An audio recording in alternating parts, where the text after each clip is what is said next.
ask this to Kary. How do they misuse PCR to estimate all these supposed free viral RNAs that may or may not be there? I think misuse PCR is not quite. I don't think you can misuse PCR. Actually, no, the results, the interpretation of it. See, if you can say, if they could find this virus in you at all, and with PCR, if you do it well, you can find almost anything in anybody. It starts making you believe in the sort of Buddhist notion that everything is contained in everything else, right? I mean, because if you can amplify one single molecule up to something that you can really measure, which PCR can do, then there's just very few molecules that you don't have at least one single one of them in your body, okay? So that could be thought of as a misuse of it, just to claim that it's meaningful. But the real misuse of it is that you don't need to test for HIV. You don't need to test for the other 10,000 retroviruses that are unnamed also in the subject. See, somebody that's got HIV generally is going to have almost anything that you can test for because they have definitely been. HIV is a fairly rare virus.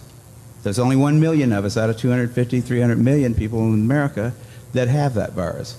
So you have to get around, either your mother had to have it and pass it to you, or you have to really be paying a lot of attention to people that do have it and paying only attention to them and get a pretty good chance of getting it that way. It's hard to get it, but if you have it, there's a good chance you've also got a lot of other ones. Because you've been in the market for it's been possible for you to get a lot of. To test for that one and say that has any special meaning is what I think is the problem. Not that PCR has been misused. It's like. It's not an estimation. No, it's a really quantitative thing. It tells you something about nature and about what's there, but it allows you to take a very minuscule amount of anything and make it measurable, and then talk about it in meetings and stuff like it is important. See, that's not a misuse. That's just sort of a misinterpretation.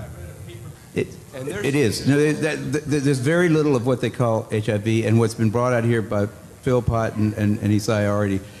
The measurement for it is not exact at all. It's not as good as our measurement for things like apples. An apple is an apple. You know, you can get something that's kind of like, if you got enough things that look kind of like an apple and you stick them all together, you might think it was an apple.